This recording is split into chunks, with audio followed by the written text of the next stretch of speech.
یہ کتاب ہے عزیزو صحیح سنن ترمذی، تالیف وہابیت کا بہت بڑا محقق، علم حدیث کا ان کا مانا ہوا ایکسپرٹ، محمد ناصر الدین الالبانی، محمد ناصر الدین الالبانی ان کی ہے۔ المجلد الثالث جلد نمبر 3، مکتبۃ المعارف للنشر والتوزیع، ریاض میں، سعودی عرب ریاض میں، حجاز نجد میں یہ کتاب چھپی ہے، نجد میں۔ اچھا، مکتبۃ المعارف سنہ 1420 میں۔ اچھا، یہاں پہ ملاحظہ فرمائیے، باب مناقب اہل بیت النبی صلی اللہ علیہ وآلہ وسلم، یہ پہلی حدیث جو ہے جابر بن عبداللہ انصاری کی ہے، یا الناس قد انی قد ترکت فیکم ما ان اخذتم به لن تذلوا بعدی، لن تذلوا کتاب اللہ وعترۃ اہل بیتی، قال صحیح، حدیث صحیح ہے۔ کس نے کہا؟ کٹر وہابی، کٹر وہابی، کون؟ جو اس کا کام یہی ہے، واللہ خدا اللہ جانتا ہے، یہ محمد ناصر الدین البانی، شعیب الارناؤوط جیسے لوگوں کا کام یہ، کوئی کسی بھی کتاب حدیث کی تحقیق کرے نا، ان میں سے کوئی بھی حدیث ایسا نہ چھوڑیں سالم کہ وہ شیعوں کا کام آتا، ان کا کام یہی ہے۔ لیکن اس حدیث کے سند میں، کیونکہ حدیث متواتر ہے، اس کا حدیث میں کوئی ایسی بات ہی نہیں، اس حدیث کے شواہد اتنے کہ اس میں کوئی انکار نہیں کر سکتے۔ اچھا، پھر زید بن ارقم والی حدیث بھی ہم نے آپ کو دکھایا، سنن ترمذی سے ترجمہ بھی کیا نا، اس کے بعد بھی کہا کہ وَلَا يَتَفَرَّقَ حَتَّى يَرِدَ عَلَيَّ الْحَوْض، قَالَ صحیح، اس کو بھی بولا کہ صحیح، ٹھیک ہے نا عزیزو۔ اچھا، یہ کتاب ہے عزیزو انیس الساری فی تخریج و تحقیق احادیث التي ذاکرها الحافظ ابن حجر العسقلانی فی فتح الباری، تالیف نبیل ابن منصور ابن یعقوب البصارہ، چاپ مؤسسۃ الریان، یہ کتاب چھپی ہے ریان بیروت لبنان میں سنہ 1426 میں۔ اچھا، حدیث ہے صفحہ نمبر 1413، زید بن ارقم نے روایت کی، انی تارک فیکم ما ان تمسکتم به لن تذلوا کتاب اللہ وعترۃ اہل بیتی وانہما لن یتفرقا حتی یرد علی الحوض صحیح علی شرط الشیخین، قلت رواة ثقات، حاکم نے کہا کہ یہ صحیح علی شرط الشیخین۔ میں کہتا ہوں کہ اس کے راوی سب ثقہ ہیں، لیکن یہ ہے کہ بخاری نے حسن ابن عبید اللہ سے نقل نہیں کیا ہے، لیکن شرط بخاری کیا ہے؟ حاکم نیشابوری کے لیے پاس، حاکم صاحب مستدرک کے پاس شرط بخاری شرط مسلم یہ ہے کہ ان کے رجال انہی جیسے بخاری اور مسلم جیسے ہوں، نہ کہ ان کے رجال بخاری اور مسلم کے رجال ہوں، انہی میں عدالت میں اور وثوق میں ان کے مساوی اور ہم پلہ۔ اس لیے یہ شرط بخاری مسلم جو اس نے کہا وہ صحیح کہا ہے، اس حافظ نے، حاکم نے جو کہا۔ اچھا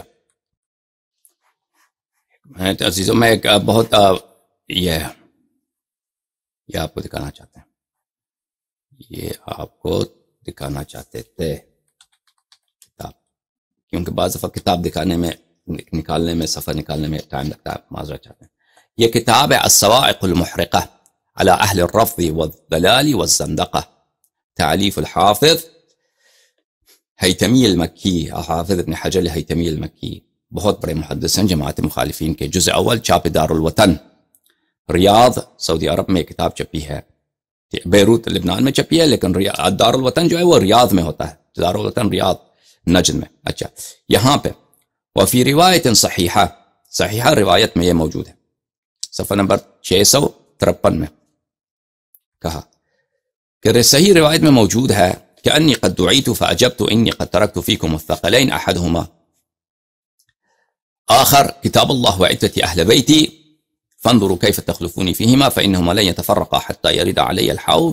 حدیث ثقلین کے ذکر کے بعد وہ کہا کہ وفی روایت انہما لن یتفرقا حتی یرد علی الحوض سألت ذلك ربی فلا تتقدموہما، اس کے ذکر کے بعد ولہذا الحدیث طرق کثیرۃ عن 20 صحابیا لا حاجۃ بلا الی بسطها، اس حدیث کے طرق بہت زیادہ ہیں، 20 سے زیادہ 20 سے زیادہ اس صحابی سے یہ مروی ہیں، ہمیں ان سب احادیث ان سب صحابہ کا ذکر کرنے کی ضرورت نہیں۔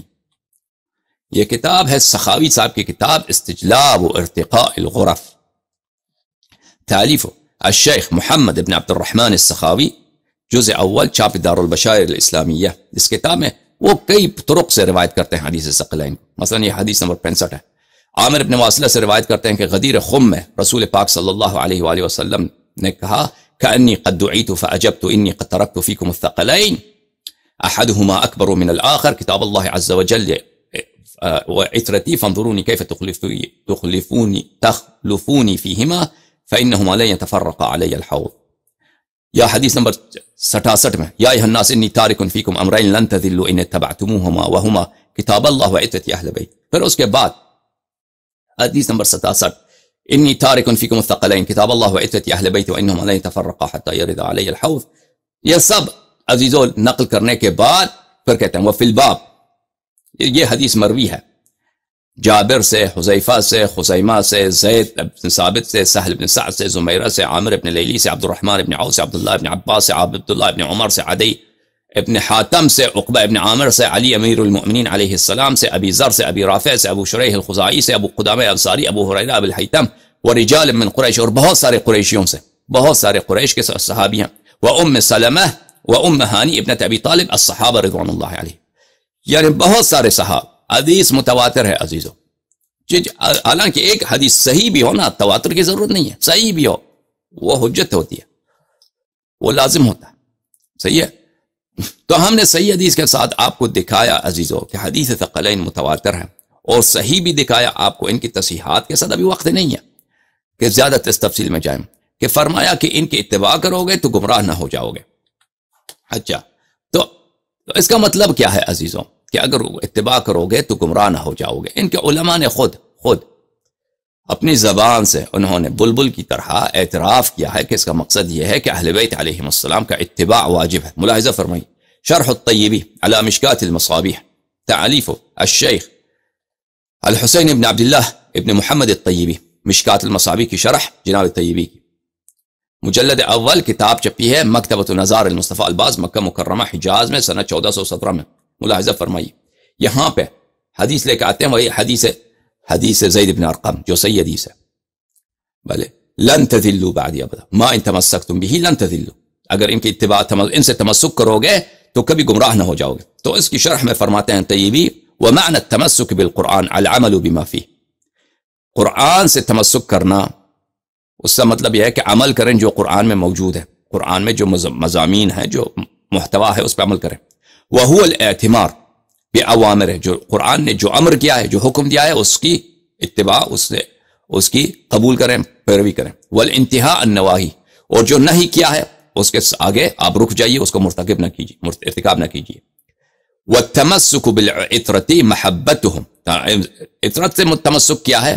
عطرت سے محبت کرنا. حالانکہ تمسک کا مطلب محبت نہیں ہے، تمسک کا مطلب محبت نہیں ہے، لیکن اس کے دل میں جو گڑبڑ ہے نا، رسول پاک صلی اللہ علیہ وسلم کی صحیح حدیث میں تو یہ ہے کہ قرآن سے تمسک، اہل بیت علیہ السلام سے تمسک، اہل بیت علیہ السلام سے محبت واجب ہے، لیکن تمسک کا مطلب محبت نہیں ہے.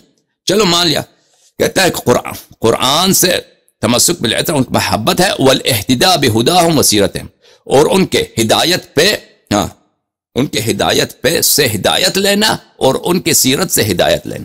امامت کا یہ مطلب ہے. ہم بھی یہی کہتے ہیں کہ اہل بیت علیہ السلام کی یہ پوزیشن ہے اسلام میں کہ رسول پاک صلی اللہ علیہ وسلم کے بعد ان کی ہدایت سے ہدایت لینا، یعنی ان کے اقوال سے، ان کے افعال سے پیروی کرنا اور ان کے سیرت پہ چلنا. یہی امامت یہی ہے.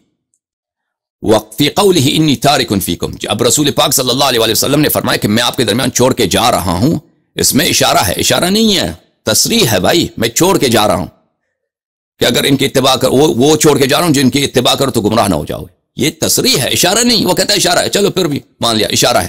علی انہما، کہ یہ قرآن و اطرت بمنزلت التوأمین الخلفین، کہ یہ دو جڑواں جو بچے جڑواں ہوتے ہیں، توأم بولتے ہیں اس کو، جو جڑواں جانشین کی منزلت پر ہیں. اللہ اکبر. جو یہ دو اہل بیت اور قرآن علیہ السلام جڑواں جانشین کے منزلت پر ہیں. کن سے؟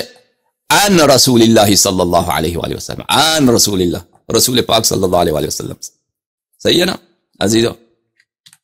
غلط کہہ رہے ہیں صحیح کہہ رہے ہیں؟ اور بھائی اگر غلط ترجمہ کیا ہے ان کے علماء میں کال کر سکتے ہیں. یہ کتاب ہے الجزء الخامس، شرح المقاصد کی، مسعود ابن عمر التفتازانی کی مشہور و معروف کتاب. یہ ماتریدی عالم تھے اور بعض مسائل میں یہ اشارہ سے اتفاق کرتے ہیں. بہت مشہور و معروف کتاب ہے شرح المقاصد، جو علم کلام پر ہے. اچھا، وہ اپنے زمانے کے سب سے بڑے عالم تھے، ادب میں، فقہ میں اور علم کلام میں بہت بلند پائے کے عالم ہے تفتازانی. جزء خامس چاپ عالم الکتب سنہ 1419 میں کتاب چھپی ہے بیروت میں، ملاحظہ فرمائیے۔ اچھا صفحہ نمبر 303۔ بلے الا یرا، کیا آپ کو نظر نہیں آتا انہ قرنہم بکتاب اللہ فی کون التمسک بہما منقذا من الضلال، آپ کو پتہ نہیں ہے کہ انہ صلی اللہ علیہ وآلہ وسلم کے رسول پاک صلی اللہ علیہ وآلہ وسلم نے اہل بیت طاہرین علیہم الصلاۃ والسلام کو قرآن کا قرین قرار دیا ہے۔ کس طرح قرین قرار دیا ہے؟ کہ جس طرح قرآن سے تمسک کرو اسی طرح اہل بیت علیہ السلام سے تمسک کرو تو یہ کیا ہوگا؟ ضلالت سے نجات کا سبب ہوگا۔ ولا معنی للتمسک بالکتاب الا الاخذ بما فیہ من العلم والہدایہ، تمسک قرآن کا مطلب یہی ہے کہ اس قرآن میں جو علم و ہدایت ہے اس کا اخذ کیا جائے، اس کو سیکھا جائے، اس پہ عمل کیا جائے۔ فکذا فی العطرہ، عطرت کا بھی یہی مطلب ہے، وہی مطلب جو تمسک بالقرآن کا مطلب ہے وہی تمسک بالعطرہ کا مطلب ہے۔ تمسک بالقرآن کا کیا ہے کہ قرآن سے اخذ کرو، جو علم ہدایت قرآن میں اخذ کرو۔ تمسک بالعطرہ کا بھی یہی مطلب ہے، جو علم اور ہدایت اہل بیت علیہ السلام کا ہے وہ اس کا اخذ کرو۔ امامت کا اور کیا مطلب ہے بھائی؟ واجب الطاعہ ہونے کا مطلب اور کیا ہے؟ یہی تو بات ہے، یہی تو ہم کہہ رہے ہیں۔ الحمدللہ۔ الصواعق المحرقہ، ابن حجر حیتمی مکی کی کتاب اہل الرفض والضلال والزندقہ، اور مزے کی بات ہے کہ کتاب انہوں نے شیعوں کے رد پہ لکھا ہے، روافض کے رد پہ لکھا ہے کہ روافض زندیق ہیں، گمراہ ہیں، ان کے رد پہ کیا لکھا ہے؟ صواعق محرقہ لکھا ہے انہوں نے، جزء اول چاپ دار الوطن۔ اچھا اسی کتاب میں آ کے بھلے وہ 439 پہ۔ اچھا یہاں پہ کیا کرتے ہیں؟ روایت صحیحہ میں انی تارک فیکم امرین لن تذلوا ان تبعتموہما وہما کتاب اللہ واہل بیت عطرتی، صحیح روایت میں ہے کہ میں آپ کے درمیان دو چیزیں چھوڑ کے جا رہا ہوں کہ اگر ان کی پیروی کرو گے تو کبھی گمراہ نہ ہوگے، کتاب اللہ و عطرت، کتاب اللہ و عطرت۔ اچھا اور طبرانی نے یہ بھی نقل کیا انی سألت ذلک لہما، میں نے اللہ سے دعا کیا ہے کہ یہ کبھی ایک دوسرے سے جدا نہ ہو۔ فلا تقدموہما فتہلکوا، قرآن و عطرت پہ تقدم نہ حاصل کرو، اگر تقدم حاصل کرو گے ان سے آگے بڑھو گے تو تم گمراہ ہو جاؤ گے۔ ولا تقصروا عنہما فتہلکوا، اور قرآن و عطرت سے پیچھے نہ پڑ جانا، ان سے دور نہ رہ جانا کہ پھر بھی ہلاک ہو جاؤ گے۔